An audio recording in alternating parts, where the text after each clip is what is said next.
I am your host, Nero Wolfe. Let's begin our journey. I was in the office, giving the typewriter a workout on a report for a long-since-closed case involving a missing dividend check when the doorbell rang. It was 9:15 Thursday morning.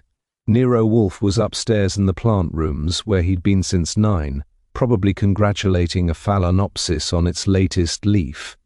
For Wolfe, the hours between 9 and 11 are a holy ritual. You don't interrupt him unless the house is actually on fire, and even then you'd better have a bucket in your hand. When I looked through the one-way glass of the front door, I didn't see a client. I saw a messenger in a uniform that looked like it had been pressed with a heated anvil. He was holding a box, not a small one but a long, narrow wooden crate with breathing holes drilled into the sides. It didn't look like a bomb, but with Wolfe's enemies, you never take the over-under on delivery packages. I opened the door and gave him the look I reserve for people who might be bringing me extra work. "If that's a case of beer, the service entrance is around the corner," I said. "If it's a body, you're early. We don't open for murders until 11. The messenger didn't crack a smile. "Delivery for Mr. Nero Wolfe, personal and urgent, from the estate of Lewis Hewitt." That changed things. Lewis Hewitt was one of the few men Wolfe didn't consider an intellectual lightweight, mostly because Hewitt had more orchids than some small countries. I took the box, signed the clipboard, and ushered the man out. The crate was surprisingly light, but it had a hum to it, a faint, rhythmic vibration that suggested something alive was inside. I didn't open it in the hallway. I took it into the office, set it on the small table near the bookshelves, and went to the house phone. I buzzed the plant rooms. When Wolfe answered, his voice sounded like a man who had just been disturbed during a coronation. "Yes, Archie?" "Hewitt sent a box," I said. "Personal and urgent. It's got holes in it and it's humming. I haven't opened it yet, but I thought you'd want to know before I find out if it's a swarm of bees or a new species of lizard." There was silence on the other end. Not the silence of a man annoyed, but the silence of a man who has just been handed a puzzle he didn't ask for. "Bring it up, Archie." Immediately. I carried the crate up in the elevator. The plant rooms are a different world. The air is thick, humid, and smells of wet earth and moss. Wolfe was standing near a bench of Miltonias, his yellow silk vest appearing like a massive stationary sun in the hothouse light. Theodore Horstman, the orchid nurse, was at the far end, looking suspicious as usual. Wolfe gestured toward the potting bench. "Place it there. Open it with the small crowbar." I did as I was told. When the lid came off, there were no lizards and no bees. Instead, nestled in a bed of damp sphagnum moss, was a single spectacular orchid bloom. It was a deep, bruised purple, with veins of gold that looked like lightning trapped in silk. But it wasn't the flower that made Wolfe's eyes go as narrow as a cat's. Stuck into the moss, right next to the stem, was a human finger.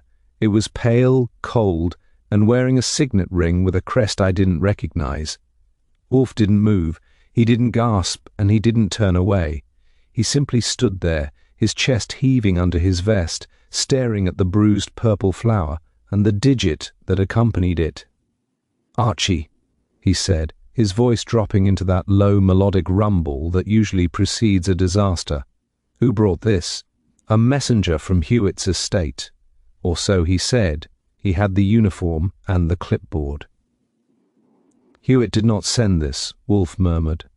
"The orchid is a Paphiopedilum rothschildianum, a variant that Hewitt does not possess, but which a man named Victor Talley has spent 10 years trying to hybridize. The ring belongs to Talley's head gardener, a man named Miller. Well, Miller is currently 1 digit short of a full set," I noted. "Why send it here? If Talley wants to hire us, he's got a weird way of asking for a hand." Wolfe turned away from the bench and walked toward the elevator. He didn't look at the orchid again.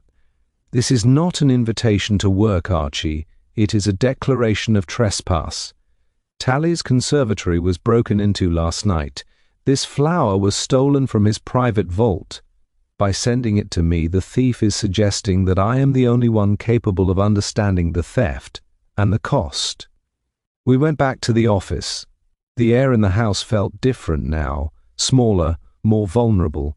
I sat at my desk and looked at the clock. It was 9:45. "We take the case," Wolfe announced, lowering himself into his chair with a sigh that could have been a small earthquake. "Who's the client?"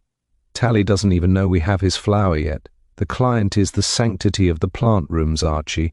Someone has used an orchid as a vessel for violence. I will not have the reputation of the Orchidaceae family tarnished by such vulgarity. Call Inspector Cramer. Tell him to meet us at Tally's estate in Westchester. And Archie, tell Fritz to prepare a light lunch. We are going to need our strength for the stench of a conservatory that has been turned into a morgue." I reached for the phone. The quiet morning was over. The corpse in the conservatory wasn't just a title, it was a promise.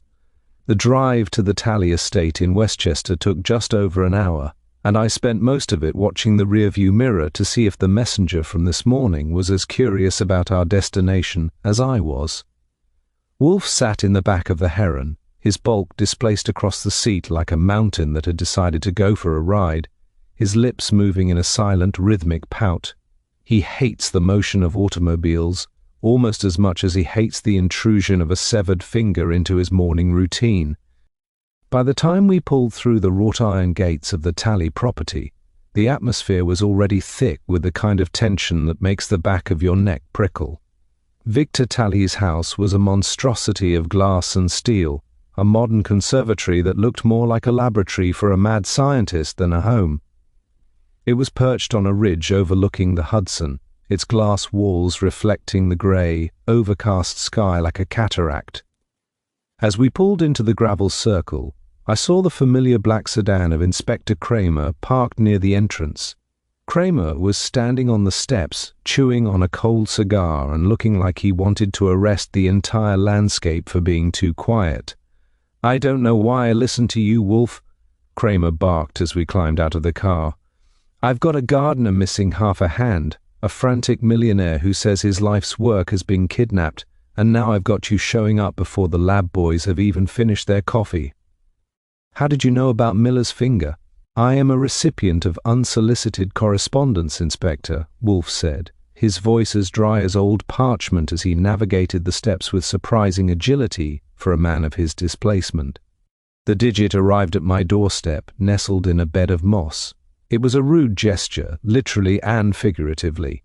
"Now, if you will stop obstructing the doorway, I believe Mr. Tally is expecting us." Inside the house was a nightmare of clinical precision. The parquet floors were polished to a mirror finish, and the air smelled of expensive floor wax and filtered oxygen.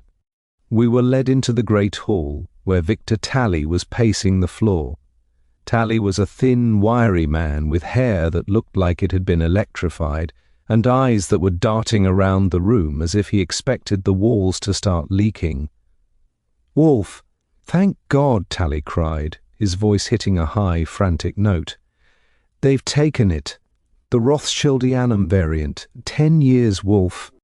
10 years of crossbreeding and climate control, and they just walked in and cut it out of the soil. And they did that to Miller just to show they could."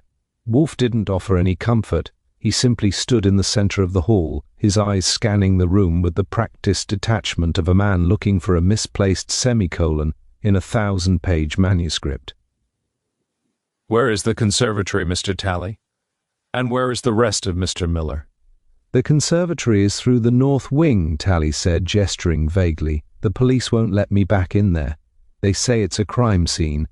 But Miller, we found him in the compost shed. He's alive, but he's shocked. The surgeon is with him now." Wolfe nodded toward the north wing, and we followed Cramer through a set of heavy insulated doors. The conservatory was a botanical engineering masterpiece. Thousands of orchids were arranged on tiered benches, their colors a riot of defiance against the sterile steel of the structure. But the center bench was a ruin. Pots had been overturned, soil was scattered across the pristine floor, and in the middle of the wreckage was a gaping hole where the prize orchid had been. Cramer pointed to a smudge on the glass wall. Entry was made through a ventilation pane. Whoever it was knew the alarm codes. They didn't trip a single wire. They came in, took the plant, and took Miller into the shed to make their point. It's a professional job, Wolfe. This isn't just a theft, it's a message with a very specific audience, Wolfe murmured. He walked over to the empty space on the bench and leaned down, his nose inches from the disturbed soil. He didn't touch anything, but I saw his nostrils flare. He was smelling the crime. Archie, look at the soil. What do you see? I leaned in. The soil was dark and rich, but there were tiny white flecks mixed into the peat. They looked like bone meal, but they were too uniform, too round. Looks like fertilizer pellets, I said. But they're the wrong color for the ones Theodore uses.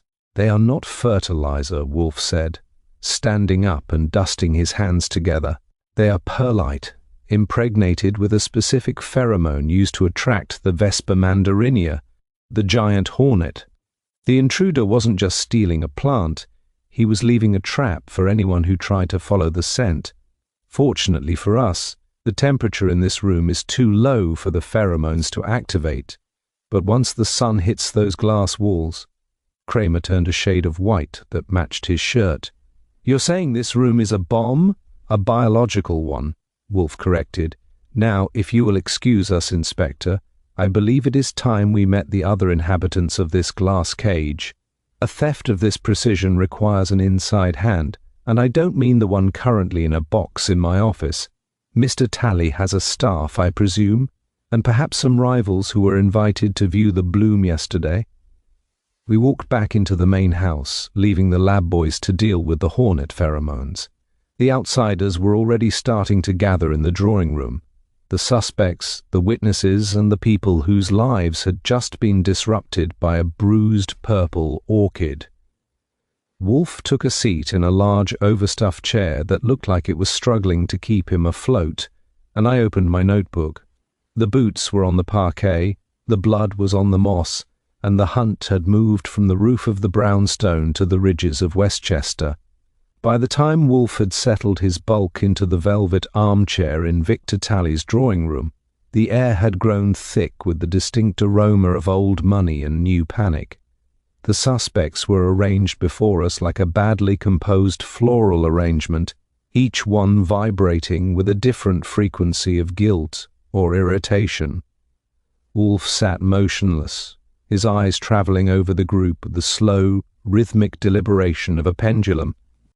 He wasn't looking at their faces. He was looking at their hands, their shoes, and the way they breathed in the climate-controlled air. Victor Talley stood by the cold fireplace, his wiry frame practically twitching. Beside him sat a woman who looked like she had been carved from a block of dry ice. Leona Vane, Talley's primary rival in the competitive world of orchid hybridization. She wore a suit of sharp, tailored grey, and held a silver-headed cane that she tapped against the floor with a persistent, maddening click. To her left was Julian Sorel, the estate's head of security, a man with the physique of a middleweight boxer and eyes that seemed to be constantly checking the exits. Finally, there was Avery Finch, the young, nervous botanist who had been Talley's assistant for 3 years and who currently looked like he wanted to dissolve into the rug. "This is an absurdity, Victor," Leona Vane snapped, her voice like the cracking of frozen branches. "Bringing this mountain of a man into your house because a gardener had a workplace accident and a plant went missing. It's a police matter, not a stage for Nero Wolfe's theatrics." Wolfe's eyes didn't even flicker toward her. "A workplace accident, madam. I was unaware that the cutting of a man's finger and its subsequent delivery to my doorstep was a standard risk of the horticultural profession. As for the plant, it was not merely missing. It was extracted with a level of surgical precision that suggests the thief was more interested in the genetic material than the aesthetic beauty. Now, Mr. Talley, you mentioned a viewing yesterday." Talley nodded, his hands fluttering. "Yes, 4 of us. Me, Leona, Avery, and Julian. We went into the vault at 4 o'clock. The Rothschildianum was in perfect health. We stayed 20 minutes and then Julian locked the door. He's the only one with the key besides me." "And Miller?" Wolfe asked. "Where was the head gardener during this viewing?" "Miller was in the compost shed. Julian Sorel chimed in, his voice a flat, professional rasp. He was preparing a new batch of peat. He didn't have access to the vault. I checked the perimeter at midnight, and everything was secure. The ventilation pane was intact. Whoever got in didn't do it while I was on rounds. Which leaves a very narrow window of opportunity, I noted, leaning against the doorframe and scribbling the timeline into my notebook. Unless, of course, the intruder didn't have to break in at all. They might have just stayed behind after the tour. Avery Finch turned a shade of white that made his lab coat look tan. I was in the lab until midnight. I was running a sequence on the pollen samples. I didn't see anyone. Pollen samples, Wolfe murmured, his eyes focusing on the young botanist. The Rothschildianum produces a very specific type of granular pollen, Mr. Finch. It is remarkably persistent. It clings to silk, wool, and human skin with a tenacity that would frustrate even the most diligent of laundresses. Archie, when you arrived, did you happen to notice the cuffs of Mr. Finch's trousers? I looked down. There, near the hem of Finch's perfectly pressed slacks, was a faint yellow dusting. It was almost invisible against the dark fabric, but under the bright light of the drawing room, it glowed like a neon sign. I see it, I said. Looks like someone's been wading through the flower beds. It's just fertilizer, Finch cried, his voice rising an octave. I was in the lab, I told you. Fertilizer does not glow under the ultraviolet spectrum of a botanist's eye, Wolfe said, his voice dropping into a tone of icy finality. But the pollen of a Rothschildianum does. You were in the vault after watching Mr. Finch, and you were not alone. The room went silent. Leona Vane's cane stopped its tapping. Julian Sorel shifted his weight, his hand moving instinctively toward his belt. Victor Talley looked from his assistant to Wolfe, his mouth hanging open. The bouquet of enemies was starting to lose its petals. There is a tension in this room that has nothing to do with the theft, Wolfe continued, his gaze shifting to Leona Vane. Madam, you have been trying to purchase Talley's research for 3 years. You have made 3 offers, each one more desperate than the last. Yesterday, during the viewing, you were seen standing near the ventilation controls, a curious place for a guest to linger. I was feeling faint, she hissed. The humidity was unbearable. The humidity in a conservatory is the breath of life for an orchid, but it is a shroud for a thief, Wolfe remarked. You didn't feel faint, you were checking the latch. You knew that Julian Sorel's rounds were predictable, and you knew that Avery Finch was susceptible to the lure of a better laboratory. The theft was no act of passion, Victor. It was a merger by other means. Talley looked like he was about to have a stroke. Is this true, Avery, Julian? Neither of them spoke. The circle of suspects was no longer a group of mourning colleagues, it was a map of betrayal. Wolfe leaned back in his chair, his fingers interlaced over his middle, a gesture that meant he had finished the first layer of the deconstruction. The bouquet was wilted, the soil was poisoned, and the corpse in the conservatory was starting to look like it had more than one ghost. Archie, Wolfe said, his eyes closing, take Mr. Finch to the car. I believe he is ready to tell us exactly what he was doing in the lab until midnight, and whose money was sitting in his locker. And call Saul Panzer. I want him at the Van estate. I believe the missing orchid has found a new home, and it's likely being watered by someone who doesn't even know it's a bomb. I moved toward Finch, but as I did, Julian Sorel stepped into my path. He didn't look like a security guard anymore. He looked like a man who had realized the exit was blocked and was deciding whether to fight his way out. The investigation was just beginning, and the scent of the hornet pheromones was starting to drift through the house. I didn't have to get rough with Avery Finch. The weight of Wolfe's gaze had already done the heavy lifting. I steered him toward the heron with a hand on his elbow, and he moved like a man walking to his own funeral. Behind us, the glass walls of the Talley estate looked cold and indifferent, a high-tech cage for a high-stakes crime. Once I had him in the front seat, I didn't start the engine. I just sat there and let the silence stretch until the ticking of the cooling manifold sounded like a countdown. "Wolfe is usually right about the small things, Avery," I said, leaning back and watching the rain start to smear the windshield. "The pollen on the cuffs, the nervous twitch, the late-night lab sessions. But he's especially right about the big things. Like the fact that Leona Vane doesn't leave witnesses when she's finished with them. If you're the one holding the bag, you're the one who's going to get smothered by it." Finch broke at the mention of the bag. He started talking, and it was a pathetic, messy story of ambition and debt. He'd been feeding Leona Vane genetic data for months, but the theft of the bloom was supposed to be the final payout. He'd left the ventilation pane unlatched, but he swore he hadn't touched Miller. He claimed he didn't even know the gardener was on the grounds until he heard the scream from the compost shed. "I didn't take it, Archie, I just made it possible," he sobbed. "Sorrel was supposed to handle the actual extraction. He had a contact in the city, a middleman who specializes in rare biologicals. I was just supposed to stay in the lab and provide an alibi for the alarm logs. I left him there to leak his soul onto the upholstery and went to find a payphone. I called Saul Panzer at the number he keeps for emergencies, a cigar shop on 42nd Street. Saul took the second ring. I gave him the name of the middleman Finch had coughed up, a guy named the Florist, who operated out of a warehouse in the Flower District. Saul didn't need a description, he knew the type. He told me he'd have eyes on the place before the next delivery truck arrived. My next few hours were spent on the pavement, chasing the petals of a conspiracy that was wider than a Westchester estate. I started at the Vane estate, about 5 miles away. It was a traditional stone mansion, the kind of place that looks like it was built to withstand a siege of taxes. I didn't go to the door, I spent my time in the woods near the perimeter, watching the staff. I saw a delivery van from a high-end botanical supply company pull in and leave 10 minutes later. It wasn't delivering fertilizer. The driver was a man I recognized from a 3-card Monte game in Hell's Kitchen.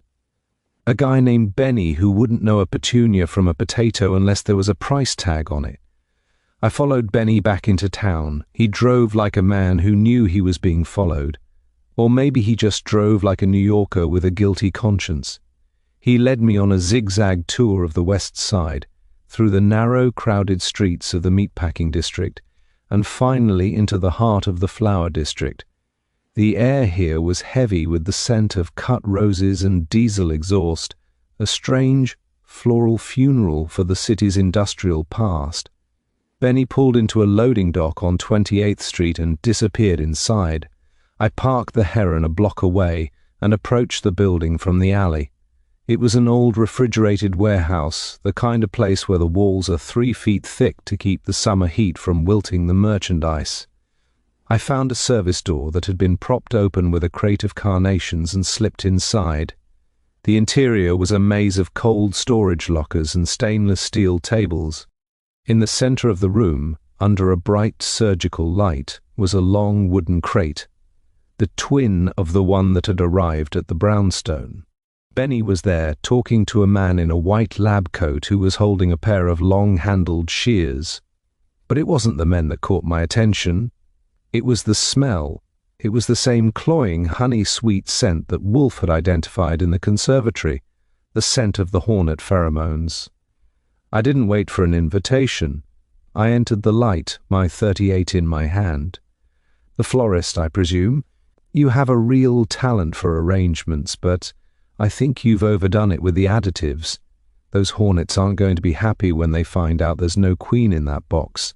The man in the lab coat didn't panic. He just set the shears down with a deliberate metallic click. "Mr. Goodwin, I was told to expect a visitor from 35th Street, but I was told you'd be bringing a hand, not a gun." "I brought both," I said. "And a message from Nero Wolfe. The Rothschildianum is coming home, and so are you, unless of course you'd rather wait here for the inspector to find out what you've been doing with Miller's missing jewelry." I backed him against the refrigerated wall, but as I did, I heard the heavy rhythmic thud of a door closing behind me.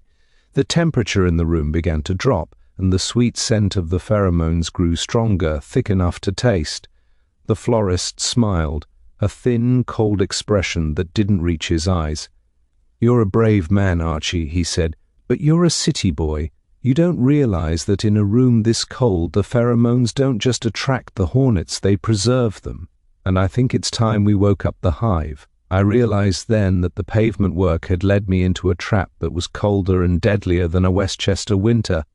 I had the petals, but the thorns were starting to dig in. I needed to get back to the brownstone, but the sidewalk was a long way away, and the air was getting harder to breathe. I managed to exit that refrigerated tomb, not because of my charming personality, but because the florist's muscle hadn't accounted for a crate of heavy-headed lilies.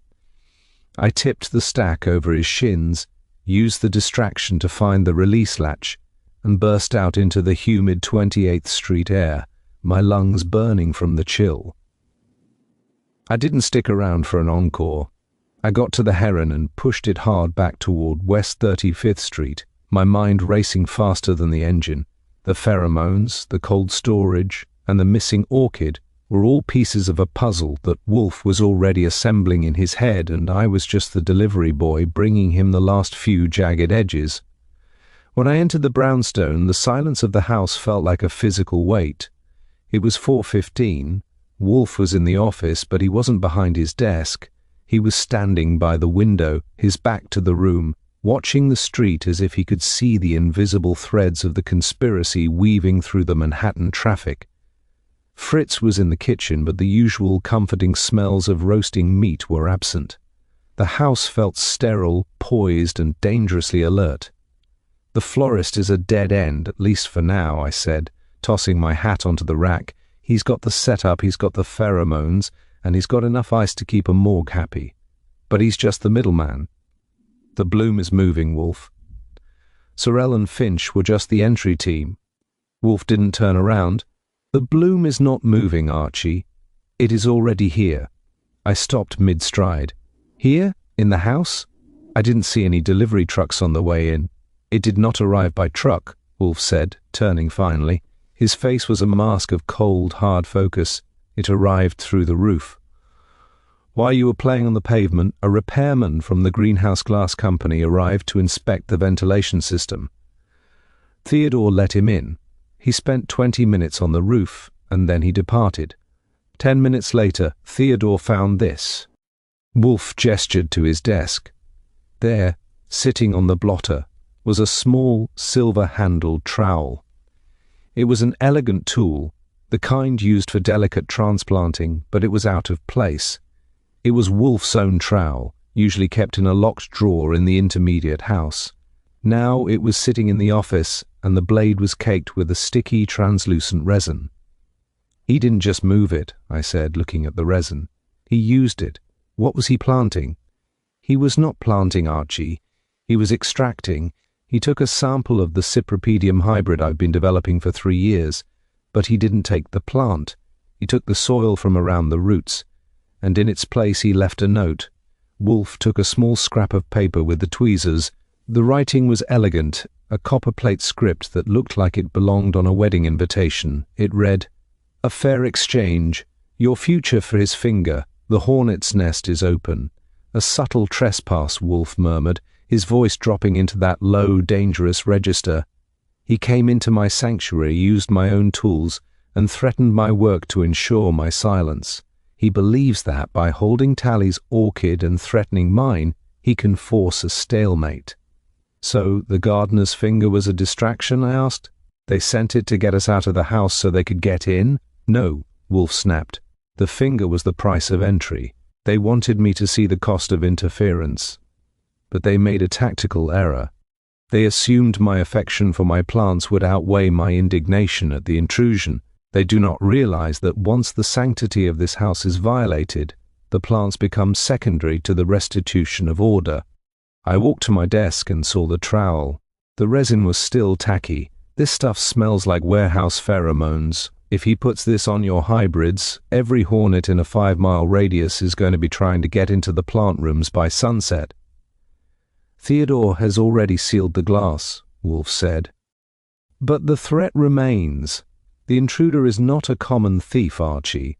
He is a man who knows my routines, my history, my weaknesses. He is a man who has been watching this house for a long time."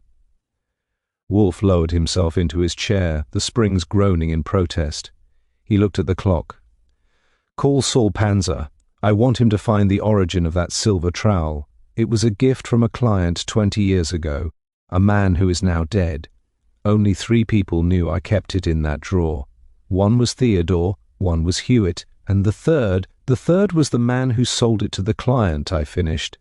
"The man who specializes in rare biologicals and vintage garden tools, the florist's father. Precisely, conspiracy is nothing new, Archie. It is an old debt being called in, and Victor Talley's orchid was merely the currency. Now we must increase the pressure. If they want a hornet's nest, we shall give them one. But bites will not be biological. They will be legal, financial, and final." Wolfe reached for his beer, but he didn't drink. He held the glass up to the light, watching the bubbles rise like a man counting the seconds until a bomb goes off. The house felt smaller now, the walls closer. The displaced trowel was a declaration of war, and Nero Wolfe was finally ready to take the field. "Archie," he said, his eyes narrowing, "get your gun. We are going to have another visitor shortly, and this one won't bother with the front door." I checked my shoulder holster. The pavement work was done. The hunt was inside the walls now, and the air was getting heavy with the scent of a coming storm. By 6 o'clock the brownstone was a fortress of shadows. Wolfe had retreated to his desk, but he wasn't reading. He was sitting in the gloom, the only light in the room coming from the small green-shaded lamp that illuminated the brass key, the silver trowel, and the sprig of bruised purple orchid. The house was too quiet. Even the usual rhythmic hum of the refrigerator in the kitchen seemed to have dropped an octave. I was by the door, my chair tilted back against the wall, listening to the city outside. The rain had stopped, replaced by a thick, clinging fog that turned the street lights into blurry halos. Saul Panzer hadn't come through the front door. He had slipped in through the basement earlier, and I knew he was currently positioned in the shadows of the third-floor landing, equipped with a set of infrared goggles he'd picked up from a contact in military surplus. We were waiting for the repairman to return, or perhaps for the florist to decide that the direct approach was better than a stalemate. Wolfe had predicted that the intruder wouldn't be able to resist a second look at the soil he had extracted from the plant rooms.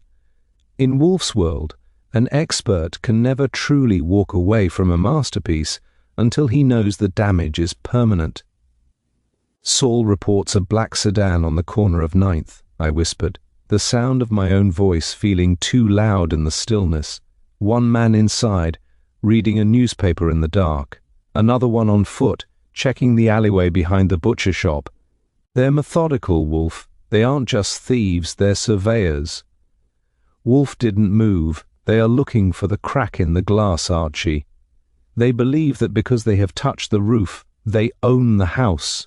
It is a common delusion among those who rely on physical trespass. They do not realize that the strongest walls are not made of brick, but of information. Well, information isn't going to stop them if they decide to come through the skylight with a tear gas canister," I noted. "What did Saul find out about the silver trowel? Did the florist's father really have a hand in this? The father is dead, but the ledger remains," Wolfe said, his voice a low rumble. "Saul found the original bill of sale. The trowel was no gift, it was a bribe.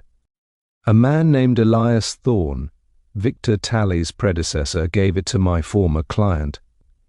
Thorne didn't just hybridize orchids, he hybridized secrets. He used the botanical trade as a cover for a high-end courier service.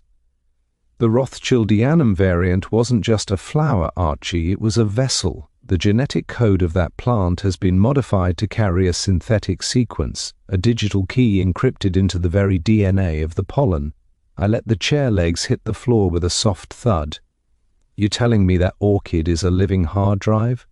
That's why the florist wanted soil. He wasn't looking for minerals. He was looking for the runoff of the encryption." "Precisely, and that is why they cannot leave this house alone. You suspect I've already deduced the sequence. They believe that the Cypripedium hybrid on my roof is the only other plant capable of hosting the sequence without degrading it. They don't want to kill me, Archie. They want to harvest me. Just then, the house phone on my desk buzzed, a short, sharp signal from the 3rd floor. It was Saul. I picked it up, my hand tightening on the receiver. "They're on the roof." Saul's voice was a flat, professional rasp. 2 of them. They used a silenced glass cutter on the north pane. "They're moving toward the intermediate house. They've got sprayers, Archie. Looks like they're going to neutralize the pheromones before they move in for the extraction." "Stay in the shadows, Saul," I said. "Don't engage unless they head for the elevator. We want them to think they're alone." I hung up and looked at Wolfe. He was already standing, his massive frame appearing even larger in the dim light. He didn't look like a sedentary genius anymore. He looked like a general preparing for the final charge. "Their expectations limit the night vision of the enemy," Wolfe remarked. "They expect panicked nerds and nervous assistants. They do not expect a house that has been turned into a camera obscura. Archie, go to the kitchen. Tell Fritz to turn on the ventilation fans in the basement. I want the scent of the pheromones drawn down through the elevator shaft. If they want to hunt by smell, we shall give them a trail they cannot ignore." I headed for the kitchen, my hand resting on the 38. The increased pressure was finally reaching a breaking point. The intruders were on the roof, the repairman was in the walls, and Saul Panzer was watching it all through the green glow of his goggles. The brownstone was no longer a sanctuary, it was a trap, and the bait was a bruised purple orchid that held the secrets of a dead man's empire. "And Archie!" Wolfe shouted as I reached the door. "Yeah, tell Saul to watch for the one in the grey utility suit. He is the one who took the trowel. I want him alive. I have a few questions about his father's bookkeeping that cannot be answered by a corpse." I nodded and slipped into the hallway. The fog outside was pressing against the glass, and the air inside was starting to taste like honey and ozone.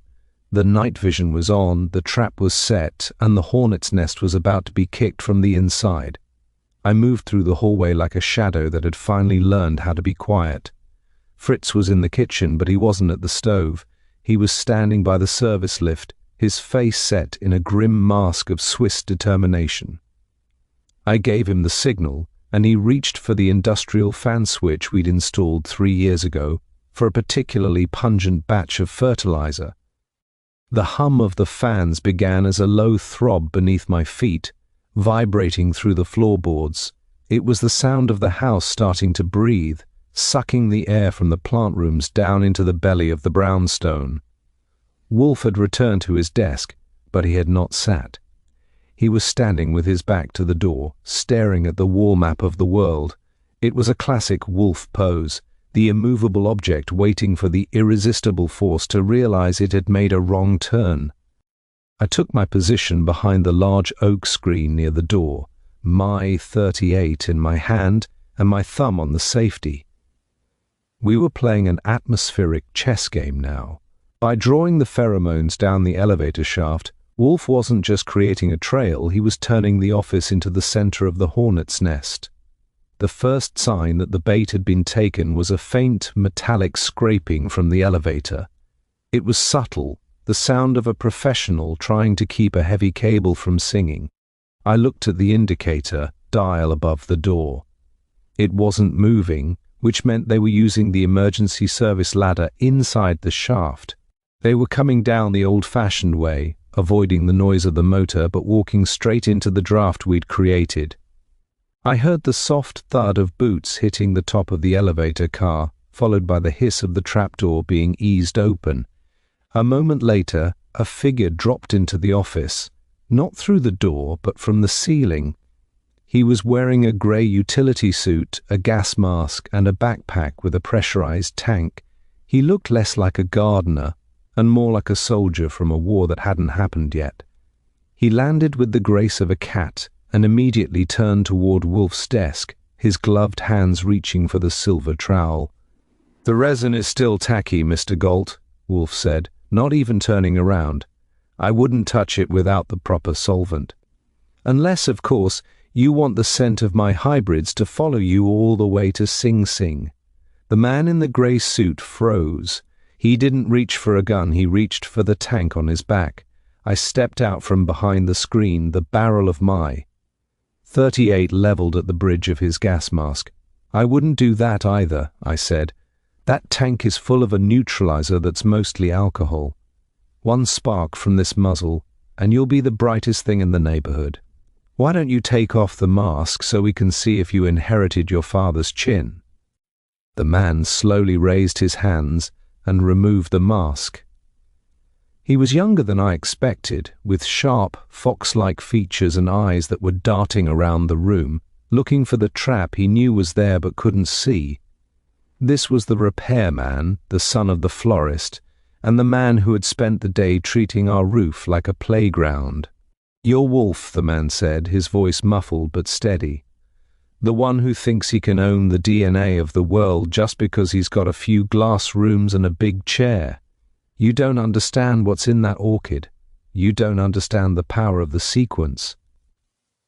"I understand it perfectly, Mr. Galt," Wolfe said, finally turning around. He walked toward the desk, his movements slow and deliberate. "I understand that, Victor. Tally's orchid is a ledger of theft and that your employers are desperate to balance the books.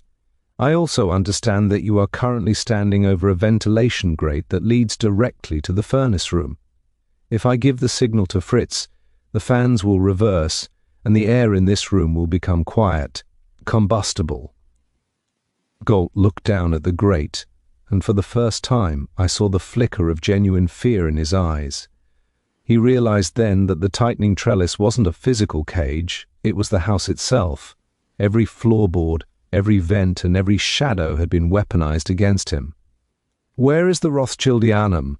Wolfe demanded. "And who is the buyer? I know it isn't Leona Vane. She is a woman of ambition, but she doesn't have the stomach for biological encryption. She was merely a distraction, wasn't she?" Galt didn't answer. He was looking at the elevator shaft, where a second figure was starting to descend. I shifted my aim, but as I did, the lights in the office suddenly surged to a blinding brilliance, a trick of Saul Panzer's from the third floor. The sudden glare was enough to disorient Galt, and I moved in, pinning him against the desk before he could reach for the tank. The second figure didn't drop into the room. He stayed in the shaft, his voice echoing down from the darkness. "Let him go, Wolfe, or the girl at the Vane estate doesn't make it through the night. The sequence is moving at midnight, with or without the soil." Wolfe's face went hard. "The girl? I was unaware that Leona Vane had a daughter." "She doesn't," the voice replied. "She has an heiress. And she's currently sitting in a conservatory that's about to be visited by a very hungry swarm. The trellis is tightening, Wolfe, but it's not around us." I looked at Wolfe. The game had just changed. It wasn't about the orchid anymore, it was about life. The positioning was over, and the confrontation was finally reaching its peak. "Archie," Wolfe said, his voice like cold iron, "get Saul. We are going back to Westchester. And bring the trowel. If they want a fair exchange, we shall give them one. But the price will be higher than they can afford." I cuffed Galt to the radiator and headed for the hall. The trellis was tight, the hornets were active, and the final germination was only a few hours away. The transition from the office to the final gathering was not a journey of miles, but a tightening of the psychological noose. We didn't go back to Westchester. Wolfe wouldn't have left the brownstone for anything less than a direct order from the Almighty, and even then he would have argued about the travel arrangements. Instead, he had used the telephone to turn the office into a vortex. By 8 p.m., the fog outside had turned the windows into opaque sheets of grey, and the office was bathed in a light so bright it felt clinical. Saul Panzer stood by the door, his eyes shielded by tinted lenses, looking like a man who had seen everything and found most of it wanting. The suspects were arranged in a semicircle of red leather chairs. Victor Tally sat on the far left, his hands trembling so violently he had to sit on them. Next to him was Leona Vane, her sharp features set in a mask of haughty indignation that was beginning to show cracks around the eyes. Julian Sorel, the security chief, sat with his arms crossed, his gaze fixed on the cuffed figure of young Galt, who was slumped in a chair near the bookshelf. The voice from the elevator shaft was revealed to be the florist himself, a man named Elias Galt Sr., who sat with a quiet, terrifying composure, his white lab coat appearing stark against the dark wood of the library. Wolfe was back in his throne, the center of gravity for the entire room. On the desk sat the sequence, the bruised purple orchid, and the silver trowel. The air in the room was perfectly still, yet it felt as though a gale were blowing through it. "We are here," Wolfe began, his voice a melodic rumble that commanded the silence, "to discuss the intersection of biology and greed. For 40 years the Galt family has served as the silent curators of a dark trade, using the delicate world of orchids to mask the transport of encrypted data. But you, Mr. Talley, were not a victim. You were the architect. You realized that the Rothschildianum variant was the perfect biological vessel for a sequence that would have bankrupted your rivals and made you the king of a digital shadow empire." Talley let out a strangled sob. "I did it for science, Wolfe. The funding, the estate. I was drowning. You were drowning in your own ambition," Wolfe snapped. "And you, Madame Vane, were not trying to steal the plant for your collection. You were trying to retrieve a sequence you had already paid for, a sequence that Talley had sold to you and then attempted to steal back using the Galts as his proxies. The theft in the conservatory was a farce, a staged drama designed to convince the world that the plant was gone, while Talley intended to move it to a secondary location." Leona Vane's cane hit the floor with a sharp crack. "He's a liar and a cheat. He took my deposit and then claimed the greenhouse was breached." "Precisely," Wolfe said, "but the Galts are not mere proxies." Elias Galt realized that the sequence was worth far more than the fee Talley was paying. He decided to hold the plant for ransom using the finger of his own gardener, a man he sacrificed without a second thought, to establish the stakes. And then he made the mistake of involving me. Elias Galt Sr. looked up, his eyes cold. "It's just business, Wolfe. DNA is the only thing that matters. The boy in the conservatory, she was just leveraged. We were never going to hurt her." "A lie," Wolfe said. "The pheromones on the trowel were not a warning, they were a timer. Had I not intervened, the conservatory at the Van estate would have been flooded with hornets by midnight, a tragic accident that would have eliminated the heiress and left the sequence in your hands. You aren't a florist, Elias. You are a butcher who uses petals to hide the blood." I watched the room. Sorel looked ready to lung, and the younger Galt was staring at his father with a mixture of horror and realization the tightening trellis had reached its limit. Wolfe wasn't just exposing a theft, he was deconstructing a decade of biological espionage. "The girl is safe," Wolfe continued, glancing at Saul, who gave a nearly imperceptible nod. "My agent reached the Van estate an hour ago. The swarms were intercepted before they could be released, and the sequence is no longer in that flower." Wolfe picked up the silver trowel. "When your son entered my plant rooms, he thought he was extracting the runoff of the encryption, but I had already replaced the soil around my hybrids. What he took was a concentrated solution of a common herbicide. By now the samples in your warehouse are a black sludge of failed chemistry." The florist stood up, his face a mask of sudden, violent fury. "You destroyed it? 10 years of encryption. Gone?" "I didn't destroy it," Wolfe said, his eyes glowing with a fierce, intellectual light. "I decrypted it, and I have already sent the results to the Federal Bureau of Investigation. The power you sought is now a series of indictments. Your gathering is over, gentlemen. The office is closed, and the law is waiting in the hall." Cramer entered then, his boots thudding on the parquet, his face a picture of grim satisfaction. He didn't say a word as his men began the process of clearing the room. The suspects were led out one by one, their bouquets of lies finally stripped of their color. Wolfe waited until the door slammed shut before he rang the bell for Fritz. "Archie, I believe we are done with the greenery. The smell of honey and ozone is enough for a day. Tell Fritz I should like a bottle of the 1906 brandy.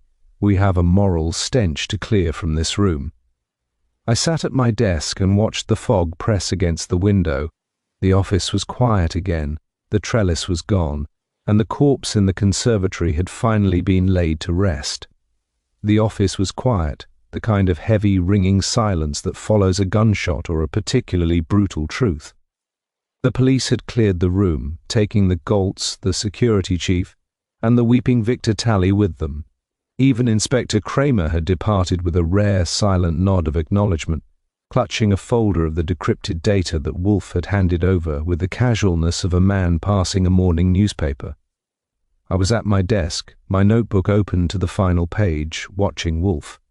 He hadn't moved since the last suspect had been led away. He was staring at the silver trowel, his fingers interlaced over his middle, the green lamp casting long, distorted shadows across his face.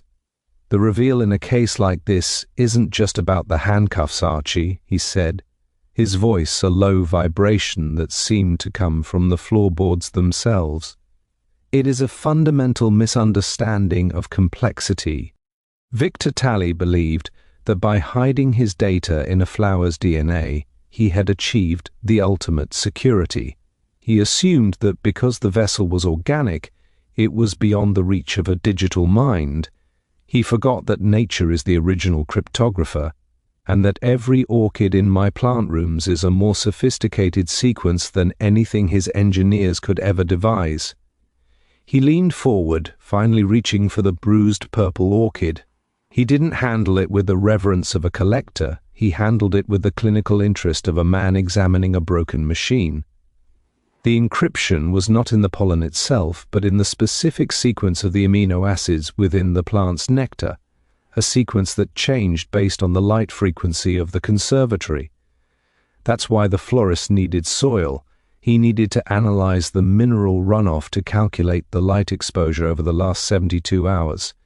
Without that calibration, the data was nothing but a biological jumble.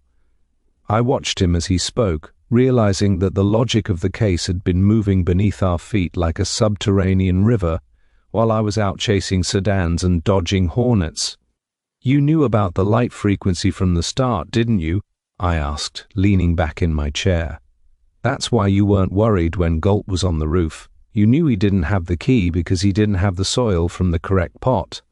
Wolfe gave a small, almost imperceptible nod. I knew that Talley was a man of patterns.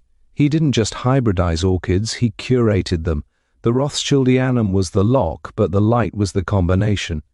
When I realized that the repairman on the roof was focusing on the ventilation glass, I understood he was trying to reset the combination to a frequency he could control. By altering the fans and the draft, I changed the temperature of the nectar, effectively scrambling the code before he could even touch the plant. It was a matter of basic thermodynamics applied to a digital problem. The revelation hit me then.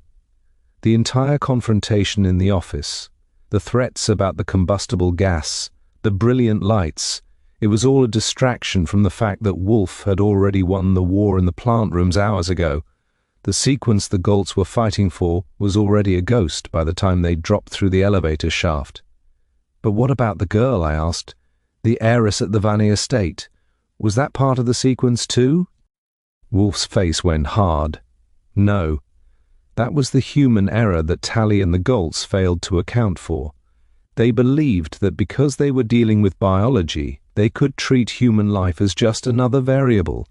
They didn't realize that in this house, the life of a single human being is worth more than all the genetic sequences in the world. Saul's arrival at the estate was not a strategic move, it was a moral one. The reveal, Archie, is that for all their talk of power and encryption, they were nothing more than common thugs who happened to know how to use a microscope." He set the orchid back on the desk, its bruised purple petals appearing even darker in the fading light. The case was dismantled, the secrets were out, and the only thing left was the cleanup. But there was still one question bothering me. Why the finger, Wolfe? Why go through the trouble of mutilating Miller just to send a message? Wolfe's eyes went shut. Because Elias Galt Sr. is a man of the old world, Archie. He wanted to evoke a sense of visceral fear, a primitive dread that would bypass my intellect and appeal to my survival instincts. He didn't realize that I have spent my life mastering my instincts in favor of my intellect. To him, a finger was a threat. To me, it was merely a piece of biological evidence that pointed directly to his head gardener's signet ring, and by extension, to his own warehouse. He provided the very proof I needed to hang him, thinking it would make me crawl. It is a classic failure of arrogance. I sat there for a long time, listening to the clock on the mantel. The corpse in the conservatory wasn't just Miller's finger or the dying orchid, it was the entire structure of the cadre's shadow empire, finally exposed to the light of a man who didn't care about their power, only their logic. Wolfe was already reaching for his book, the case officially filed away in the archives of his mind. The reveal was over, the trellis was broken, and the brownstone was once again a sanctuary for a man who knew that the only real power was the ability to see things as they truly were. The following morning, the brownstone had reclaimed its usual atmosphere of heavy, scholarly peace, though the scent of ozone and honey lingered just long enough to remind me that the previous day hadn't been a fever dream. The fog had lifted, replaced by a crisp, biting January air that made the windows rattle in their frames. I had spent the early hours at the precinct, dealing with the paperwork that follows a biological espionage case, and my neck was stiff from nodding at Cramer's endless questions about digital sequences and hornet pheromones. By the time I walked back into the office at 11, the world felt like it was finally back on its axis. Wolfe was at his desk, but he wasn't working. He was staring at a fresh bottle of beer, watching the condensation bead on the glass with the intensity of a man observing a scientific phenomenon. The bruised purple orchid was gone, confiscated as evidence, and the silver trowel had been returned to its locked drawer in the plant rooms. The corpse in the conservatory was now just a collection of case files and a gardener named Miller, who was currently being fitted for a prosthetic and a very large settlement from the Varney estate. "The DA is happy, Wolfe," I said, tossing my hat onto the rack and sliding into my chair. "Cramer says the encryption sequence was the key to an offshore laundering network that's been operating since the war. Tally was just the latest courier. They've got enough on Elias Galt to keep him in a cell until the orchids grow over his head. And the girl at the Van estate is back with her family, though she probably won't be visiting any greenhouses for a while." Wolfe didn't look up. He poured his beer with a steady hand, the head forming a perfect creamy inch at the top of the glass. "The happiness of the district attorney is a matter of supreme indifference to me, Archie. Solution integrity is what matters. A problem has been posed, its variables have been analyzed, and its conclusion has been reached. The fact that it also happens to involve the dismantling of a criminal network is merely a pleasant side effect. Pleasant for us, maybe. Not so much for Tally, I noted. He's claiming he was a patriot, trying to protect the sequence from foreign interests." Wolfe grunted, a sound of deep, subterranean skepticism. "Patriotism is the last refuge of a man who has run out of excuses for his own avarice. Mr. Tally was a man who attempted to turn the beauty of the natural world into a ledger of theft. He deserved to lose his flower, his estate, and his dignity. It is a pity we cannot also charge him for the insult to my plant rooms." Fritz came in then, carrying a tray with a small covered dish. He looked at the spot where Galt had been cuffed to the radiator as if he expected a residual stain on the metal. "Lunch is ready, Mr. Wolfe. The trout is precisely as you requested. No almonds, no garnishes, just the fish and the butter." "Thank you, Fritz," Wolfe said, his voice softening. "And the ventilation? Have you checked the basement fans? The air is clear, not a trace of the sweet scent remains." Fritz retreated to the kitchen, and the house settled into that comfortable rhythmic silence that signals the start of the midday meal. I looked at Wolfe, who was now cutting into his trout with the same precision he had used to deconstruct Elias Galt's life. To the outside world, he was an immovable, difficult man with a penchant for high-priced beer and rare plants. To me, he was the only man who could see a murder in a petal and a conspiracy in a trowel. "You know," I said, leaning back and watching the light hit the bookshelves, "I was thinking about what you said about the sequence, about how nature is the original cryptographer. Does that mean every plant in this house is carrying a secret we haven't read yet?" Wolfe paused, his fork midway to his mouth. He looked at me, his eyes dark and reflective. "Every living thing is a secret, Archie. Every cell, every leaf, and every human breath is a code that has taken millions of years to write. We spend our lives trying to decipher a few sentences of the manual, thinking we are masters of the library. We are not. We are merely the spectators of a magnificent unfolding logic." He went back to his trout, and I knew the conversation was over. The aftermath of a case is always the same for Wolfe. A return to the sensory pleasures of life, a deliberate turning away from the ugliness of the human condition. He had saved the heiress, caught the killers, and restored the sanctity of his home, and for him the reward was a well-cooked fish and a quiet room. I stood up and headed for the kitchen. I was hungry, and I knew Fritz would have something for me that didn't involve hornet pheromones or digital encryption. As I passed the hall, I looked through the one-way glass at the street. A woman was walking a dog, a taxi was honking at a delivery truck, and the fog had completely vanished. The conservatory was safe, the city was loud, and Nero Wolfe was eating his lunch. It was a good day to be alive on West 35th Street. "And Archie," Wolfe's voice drifted out from the office, muffled by a mouthful of trout. "Yeah? Tell Theodore that tomorrow we shall begin the repotting of the Cypripedium hybrids. I want the soil tested for any lingering residues. We must ensure that the next germination is a pure one." "I'll tell him," I recalled. The old boy was already looking toward the next bloom. In this house, the only thing that lasts longer than a secret is the patience of a man who knows how to wait for the flowers to grow.